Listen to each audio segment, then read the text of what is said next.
She scrubbed his floors in silence and never once looked him in the eye.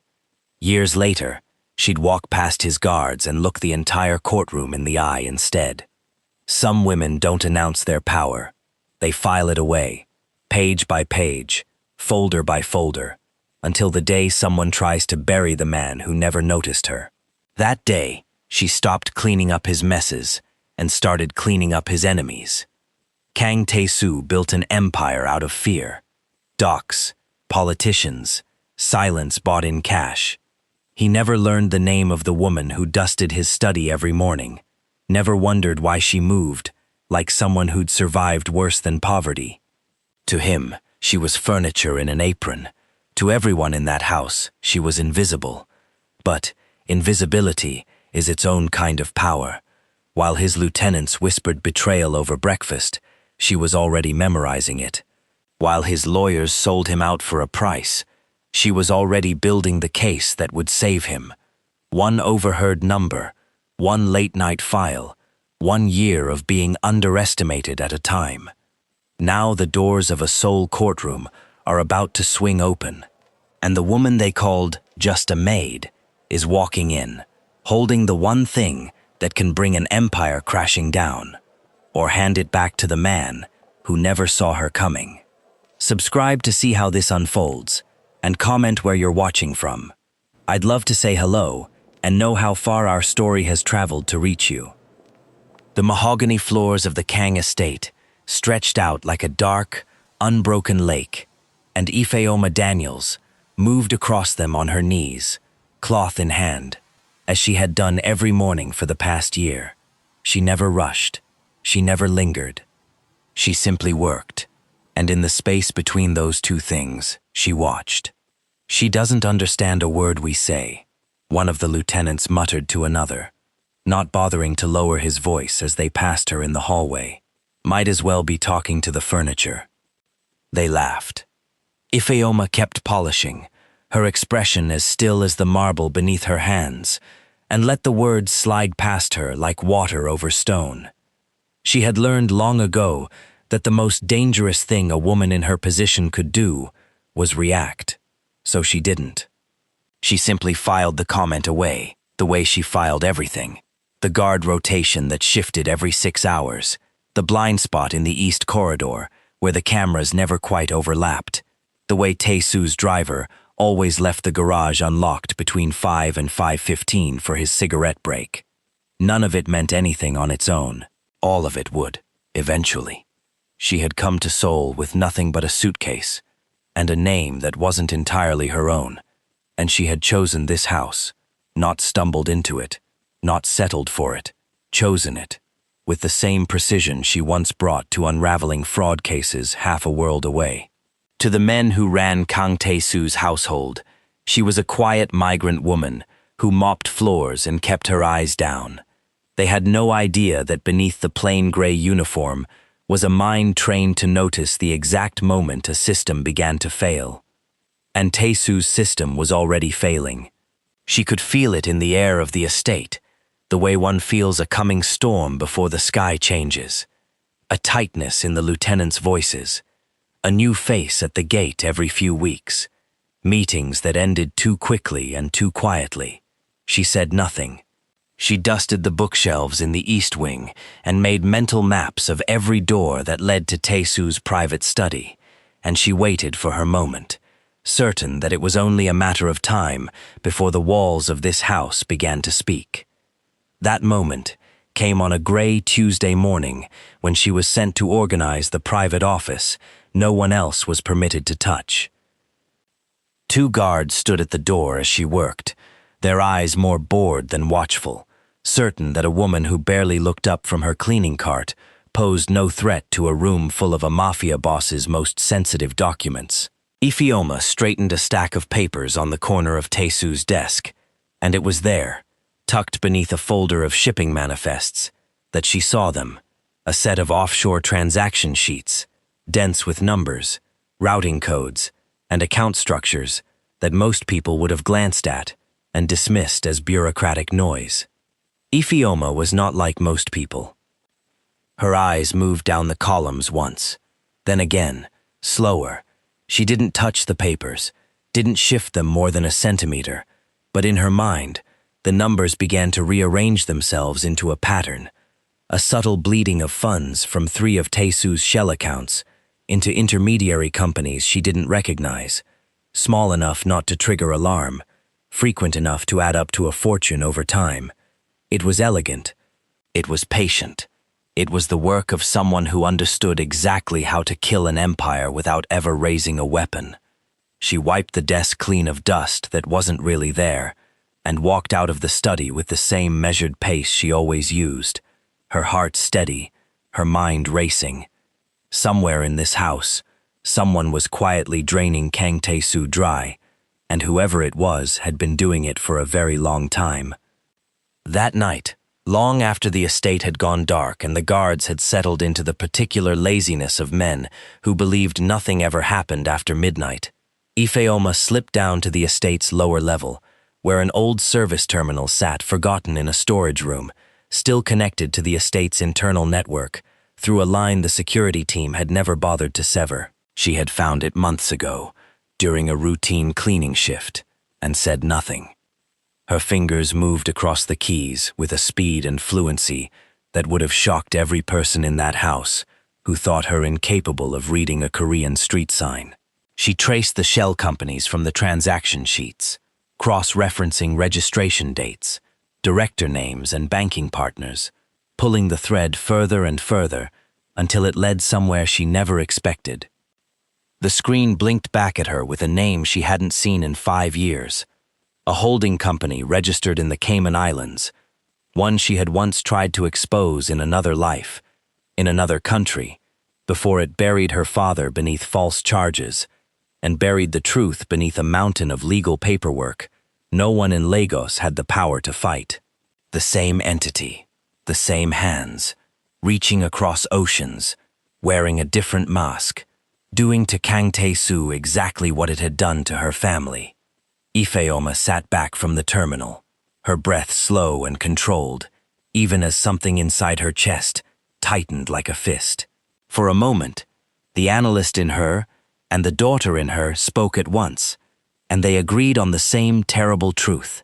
If this empire fell, so did her only remaining thread back to the men who murdered her father. She could not let Tae-su's house collapse. Not yet. Not until she had everything. She closed the terminal and returned to her room before the sun rose, lying awake with her eyes fixed on the ceiling, calculating. The days that followed sharpened her senses to a fine point. She began to hear things differently, not just words, but the spaces between them, the pauses where lies were constructed.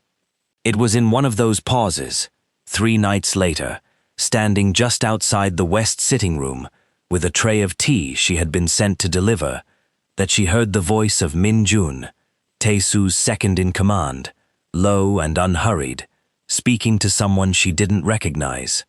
"The witnesses are already prepared," Min Jun said. "By the time the prosecutors move, there won't be a version of events that doesn't end with him behind bars for the rest of his life." The second voice, clipped and foreign in its cadence, replied with something about wire transfers, about a defense team that had already been taken care of. Ifeoma stood perfectly still, the tea tray balanced on her palm, her face arranged into the practiced blankness of a woman who understood nothing of importance. Inside, every piece she had gathered over the past year clicked into place with the terrible finality of a lock turning shut. They were not simply stealing from Tae-su. They were building a case to erase him entirely. Murders he hadn't committed, crimes engineered and dated, and filed with the precision of men who had done this before. And the man leading it from inside the house, the man Tae-su trusted above all others, was the architect of his own boss's downfall. Ifeoma delivered the tea without a tremor in her hand. Then she went to work. Over the following weeks, she became a ghost with a purpose. She memorized transaction routes during her cleaning shifts and copied them by hand late at night, careful never to print or photograph anything that could be traced back to a device. She cataloged dates, names, and dollar amounts on plain paper, in a handwriting she disguised even from herself, folding each page into a growing stack she kept hidden beneath a loose floorboard under her bed, the one place in the entire estate no one had ever thought to search, because no one had ever thought to look twice at the maid's quarters at all. She placed the papers into an old, weathered cardboard folder she'd found in a supply closet, and across the front, in block letters, she wrote a single word: evidence. It felt almost foolish, almost theatrical, and yet each night she added to it. The folder grew heavier, in a way that had nothing to do with paper, and everything to do with the weight of what it now held, the truth about a syndicate's betrayal, and buried somewhere inside those same transaction chains, the truth about her father's killers. She was still adding pages to that folder on the morning the estate exploded into chaos. They came before dawn, a convoy of unmarked cars, followed by prosecutors and armed officers, moving through the gates, with warrants that had clearly been prepared long before that morning. Ifeoma watched from the servants' corridor as Kang Tae-su was led from his own home in handcuffs, his face carved from stone, his eyes scanning the chaos around him for a single ally who might step forward. None did. His lieutenants stood frozen by the doorways, offering nothing but silence. Min-jun stood among them, his expression a masterwork of manufactured shock, and Ifeoma understood, watching him, that she was looking at the last piece of the puzzle, sliding into place, exactly as he had planned. In the days that followed, the household seemed to hold its breath. Word moved through the staff in hushed, frightened tones. The prosecution's case was airtight, the witnesses credible, the paper trail damning, and Tae-su's legal team, the very lawyers who were supposed to tear that case apart, did nothing of the sort. Ifeoma watched from the edges of the estate as they filed motions that arrived late, challenged nothing, and left gaping holes in the defense large enough for any prosecutor to walk through. It wasn't incompetence. She recognized the shape of it immediately, the same shape she'd seen years ago in Lagos, a defense built to lose from the very beginning, financed by the same hands that had built the case against him. Kang Tae-su, the man who had once controlled an entire city from behind these walls, was being fed to his enemies by the very people paid to protect him. And somewhere beneath a floorboard in the servants' quarters of his own estate, a folder of evidence sat waiting, growing thicker by the day, carried by a woman he had never once truly seen. The trial date was set. The city began to whisper his name with the particular cruelty reserved for the fallen. And Ifeoma Daniels, still in her plain gray uniform, still invisible to every guard who passed her in the halls, began, for the first time, to allow herself a single, dangerous thought, that the moment she had been waiting for her entire life and soul was finally, terrifyingly close. Subscribe to see how this unfolds, and comment where you're watching from. I'd love to say hello and know how far our story has traveled to reach you. Within a week of Tae-su's arrest, the estate that had once run like a machine built on fear began to unravel from the inside.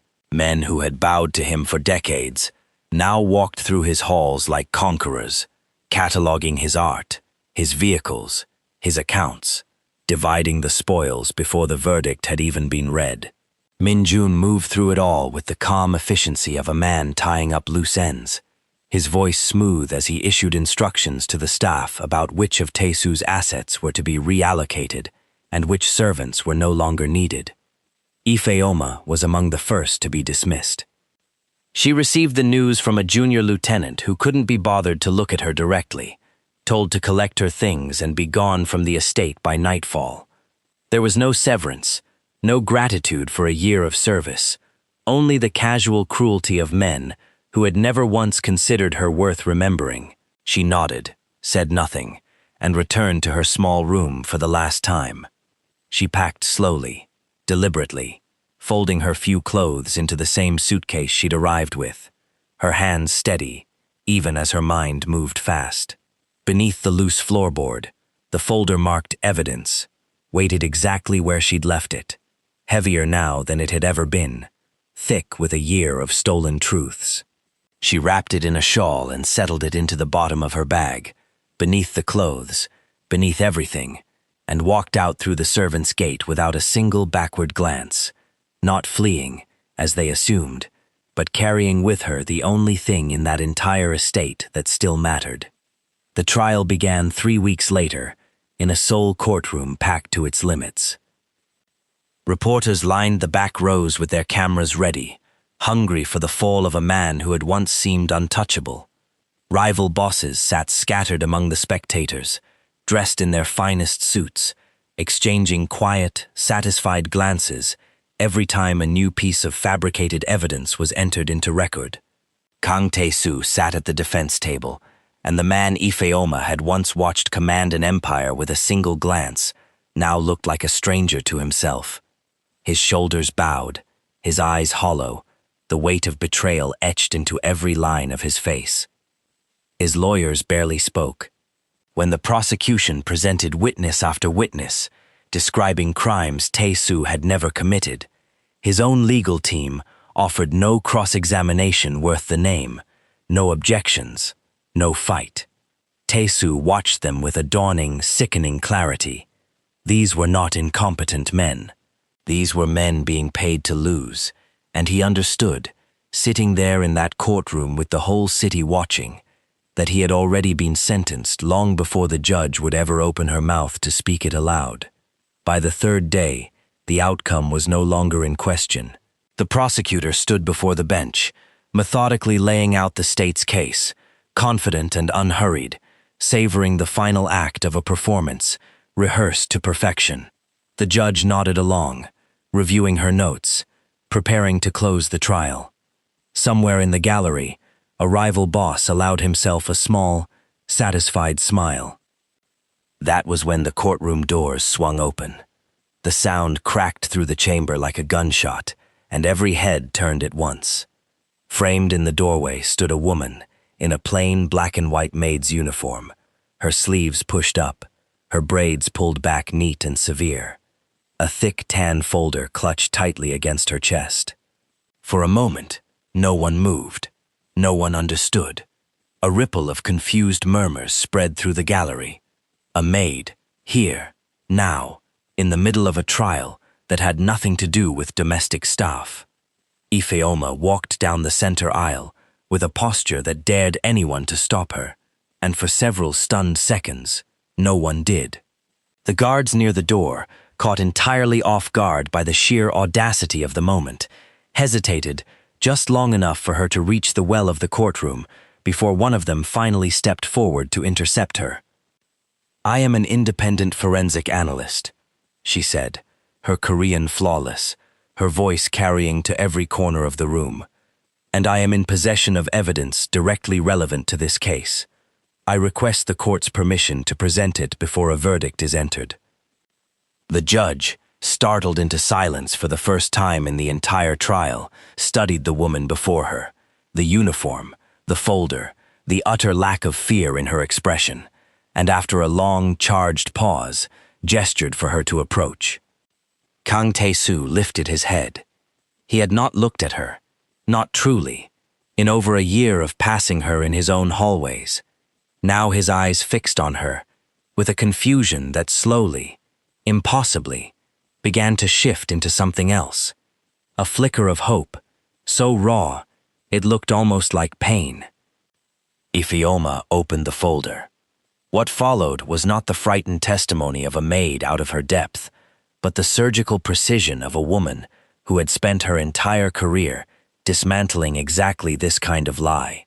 She requested access to the courtroom's display screen, and when it was granted, she began projecting document after document, offshore transaction records, wire transfers, shell company registrations, walking the court through a financial trail so clean and so damning that even the prosecutor's own confidence began to visibly crack. "The state's key witnesses," she said, her voice never rising, never wavering, received payments totaling in excess of $4 million from accounts directly linked to the rival syndicate coalition sitting in this gallery today. She turned a page. Payments that were structured, timed, and routed to appear as legitimate business transactions, but which trace back, account by account, to the very men who stood to inherit Kang Tae-su's empire the moment he was convicted. A wave of noise broke through the courtroom. Reporters scribbled furiously. The judge called for order. In the gallery, one of the rival bosses shot to his feet, his composure gone, shouting that the documents were fabricated, that this was theater, that a maid had no standing to make such claims. Ifeoma turned to him with a calm that was somehow more devastating than any accusation could have been. I have bank records, notarized transfer confirmations, and internal communications that say otherwise, she said. Would you like me to display those as well? The man's face was drained of color. He turned toward the exit, and two officers, already alerted by the judge's sharp gesture, moved to block his path before he'd taken 3 steps. Ifeoma pressed forward, methodically dismantling the case piece by piece, showing that the murders Tae-su was accused of orchestrating had timestamps that placed him nowhere near the events, showing that the witnesses had rehearsed statements traceable to a shared script, showing, finally, the true architects of the coup, a coalition of rival bosses working in concert with Tae-su's own defense attorneys, who had been paid not to defend him, but to ensure his destruction. The lead defense lawyer, seated only feet from his own client, went pale as his name appeared on the screen beside a string of payments from the same conspirators. He tried to object, tried to claim the documents were inadmissible, but his voice cracked under the weight of a courtroom that had already turned against him. Kang Tae-su sat perfectly still through all of it, his trembling hands finally steady on the table before him, his eyes never leaving the woman in the maid's uniform who had just torn his enemies apart with nothing but paper and patience. A year of dismissing her, of never once looking her in the eye, and here she stood, the only person in his entire empire who had never once betrayed him, because she had never truly been his to betray. She had simply been waiting. When Ifeoma finally closed the folder, the courtroom was utterly silent. The judge, after a long and heavy pause, addressed the room in a voice that left no room for argument. Given the evidence presented, the charges against Kang Tae-su could not stand. The court would be adjourning to review the full extent of the conspiracy, and the individuals responsible for constructing it, seated even now in the gallery, would not be leaving the building as free men. Officers moved swiftly through the courtroom. The rival bosses who had come to watch a king fall were led out in handcuffs instead, their smug confidence replaced by the same hollow shock Tae-su had worn only minutes before. The defense lawyers were detained on the spot, their names already being read into official record as co-conspirators. Somewhere in the chaos, Min-jun, who had orchestrated the entire coup from inside Tae-su's own house, was found trying to slip out a side entrance, caught by the same officers who had come, ironically, to escort a guilty man to prison, and instead left with a very different set of names. Kang Tae-su rose slowly from the defense table, his legs unsteady, and crossed the small distance to where Ifeoma stood. For a long moment, he simply looked at her, really looked, the way he never had in a year of walking past her in his own hallways, and something in his weathered face broke open with a kind of gratitude too large for words. "You knew," he said quietly. "This whole time, you knew everything." "I needed your empire standing," Ifeoma answered, her voice steady, honest in a way she had never allowed herself to be inside those walls. "Not for you, for me."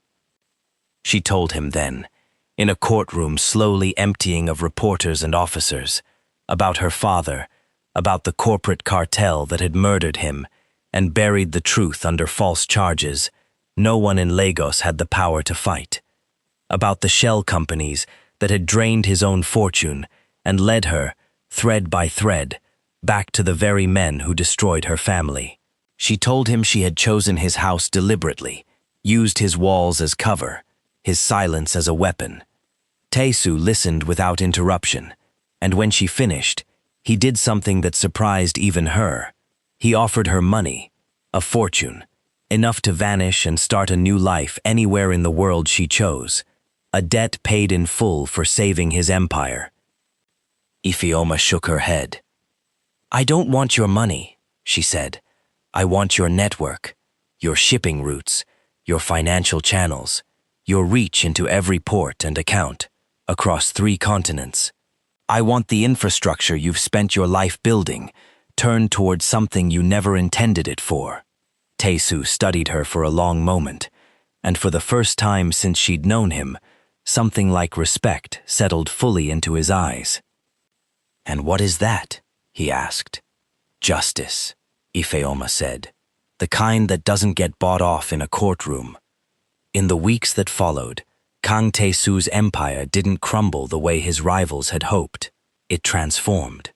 Behind the same walls that once hid smuggling routes and silent threats, a new kind of operation began to take shape, one built on Ifeoma's forensic precision and Tae-su's unmatched global reach, aimed squarely at the corporate cartel that had destroyed her family and men like them the world over. The woman they had once dismissed as a penniless maid now sat at the head of the table, and this time, everyone in that house looked her directly in the eye. Subscribe, so you never miss the next one who did. Comment your city below. Let's see how far this story traveled to find you. Subscribe for more stories like this, and comment where you're watching from. I'd love to say hello and know how far our story has traveled to reach you.